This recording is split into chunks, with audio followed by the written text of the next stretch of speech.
This is HostingBot, a cheap, fast and reliable hosting company, providing you many services such as virtual private servers, dedicated servers, domain names and web hosting. You can choose from a wide range of products and services to choose from, starting from different locations such as Jacksonville, Dallas and LA. Is the price still not good enough for you? Well, never worry. Have 25% off with code Zephyr. Look at that! I just saved an entire $1.75. And if you're having doubts, just look at all these happy customers. Hello YouTube. So last week we looked at the bare basics of JavaScript. So we looked at if statements, variables, output, input and arrays. So this week we're going to be looking at some slightly more better things in JavaScript to do. And we're going to be starting with loops. So I'm going to create a new file, loops.js. And we're going to be looking at for loops, while loops and for each. So we'll start with the for loop. So say you want to make an application, I don't know, it counts to 10. So we'll do for let I equals 1. So we're going to start from 1, so it counts on 1. Then we're going to do the condition being that the number is less than 11. So it'll stop at 10. And then we want it to increment by 1 each iteration. And then inside of the curly braces is what you want your application to do. So I'll go ahead and use a template literal actually. We are on number, and then I could do I there. And now if I run this, so node loops.js, we are number 1 through to 10, like so. So that's how simple a for loop is. If you ever want to make an application similar to counting numbers. So that's our for loop. I'll comment that out for now. And I'll just state up here for your memory, it's a for loop. Now we're going to do a while loop. So a while loop, pretty much, if you want to do a longer loop, like if you plan to make the loop last a while, as the name would suggest. Like we're doing infinite while loop here, so while true is always going to be true. I'm going to make a random number variable here, so num equals 0. Then we're going to do console.log num, and we will increment num by 1 throughout each iteration. This is just going to be an endless loop. As you can see, it's just counting and counting and counting, and it's not going to stop. Oh, look how fast that is as well. We're on 50,000 already. That's wild. But yeah, that's a while loop for you. That won't be broke unless the condition is broke. So what we can do to break the condition is while num is under, I don't know, 100, then the loop will break when it gets to 100. So as you can see, it broke right there. So that's a while loop for you. And now I'm going to show you a for each. So these are mainly used on arrays. So I'm going to define an array. So you remember from the previous video, we done arrays. So I'm going to do, I don't know. Let's just do games again, Rocket League, Rust, Minecraft, Roblox. And now we can go ahead and do a for each. So array.forEach, and then E for element. And now what we want to do inside the curly braces. So we could just do a console.log of E, for example, and it would just log through each array element, like so. So those are your 3 different kinds of loops. So let's go ahead and uncomment them all. Except for these are telling you what it is. We'll do the same for the for each as well, just so you guys can remember. And yeah, that's it for loops. On to the next topic. So next we're going to be looking at objects. An object is a data type, like we spoke about in variables. and also an array as a data type, but now we're going to be looking at objects. So we're going to make a file called objects.js, and we're going to define a new object. So an object can be anything, like look around your room for example, you have objects everywhere. You might have a TV, a monitor, like it's just a big room with a bunch of little things in it. So a person as well, that's an object for example, like we're an object, we have a certain eye colour, certain name, so that's what we're going to use as an example. We're going to define a person. So an object will have curly braces like so. Now a person is going to have a name. In my case is going to be Connor. So the name I've put as a string. My age will be a number, and I am 20 years old. And my country is United Kingdom, like so. So now we're going to use a console log. So if we use the log person, it will just log as it is pretty much. So node objects.js just logs as it is. Now if I do, so we'll comment this out. If I do console.log person.name, it will log only my name. Like so. So I can now log a whole sentence. So I don't know. Console.log your name is person.name. You are person.age years old and live in person.country. Now if I go ahead and run this application, your name is Connor, you are 20 years old and live in the United Kingdom.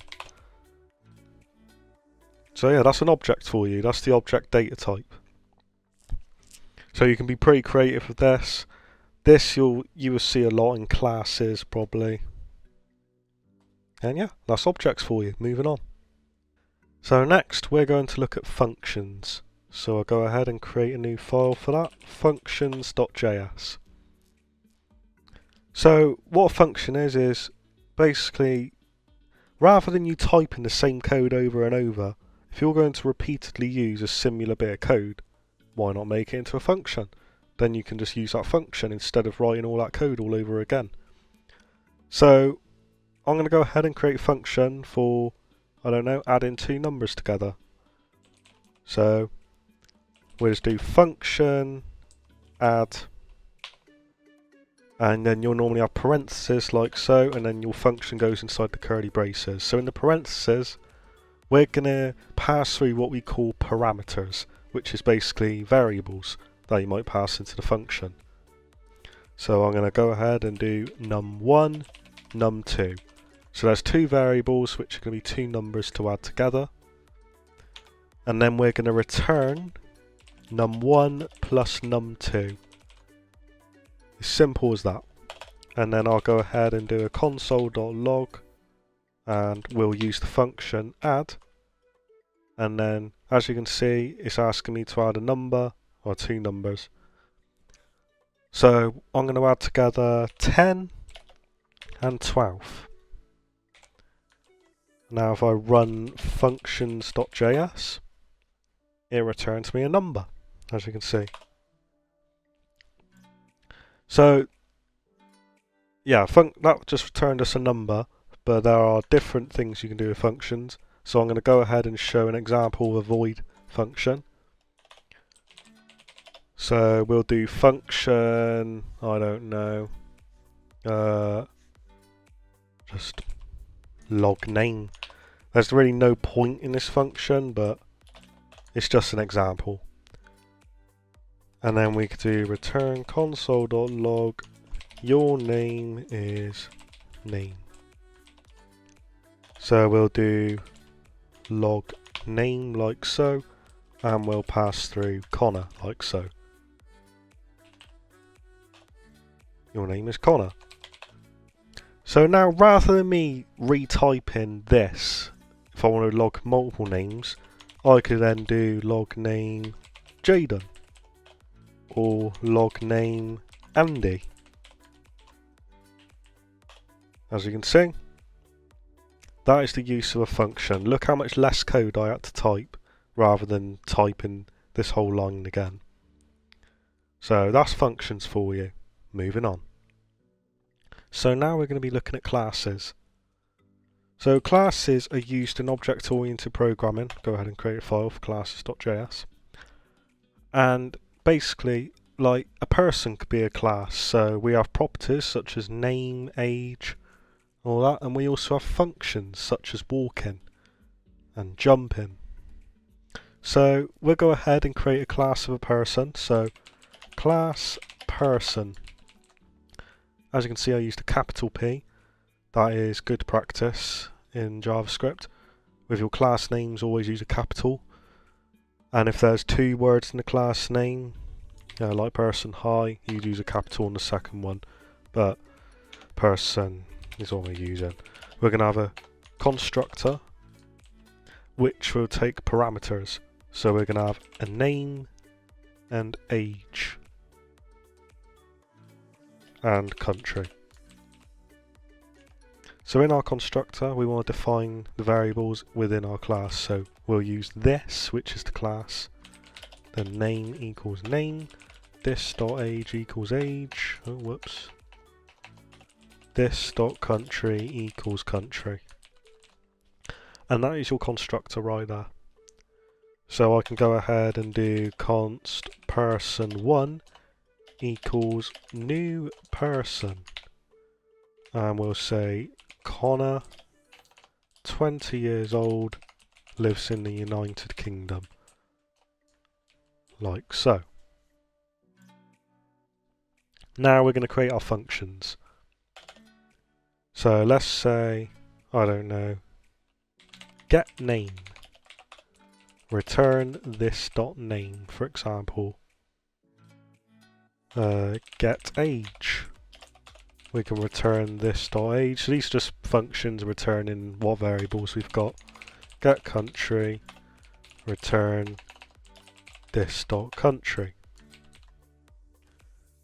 So get details, we could say return console.log, your name is get name. Just this would be easier to say this.name, but I'm just showing you examples of functions here.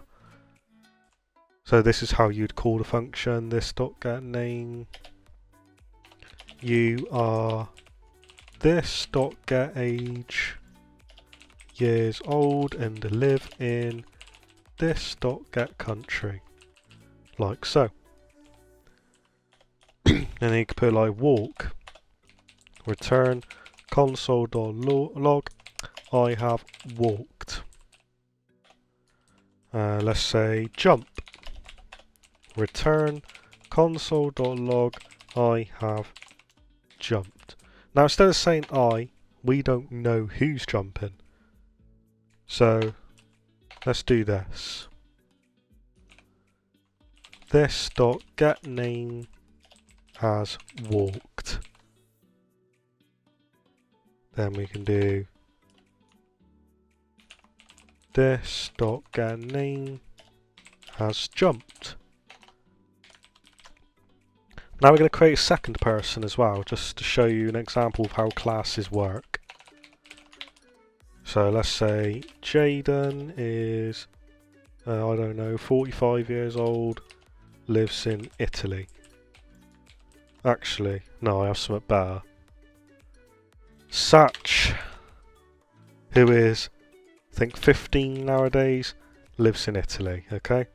So, now we're going to do console.log person1 dot get details. So we can call the function like that, and then we can do console.log person2 dot jump. So if I run this file now, node classes.js, lives in the United Kingdom, such as jumped. I don't know why undefined is showing right here, that's a bit odd. I don't know why that's showing. But yeah, as you can see, the class works. So moving on.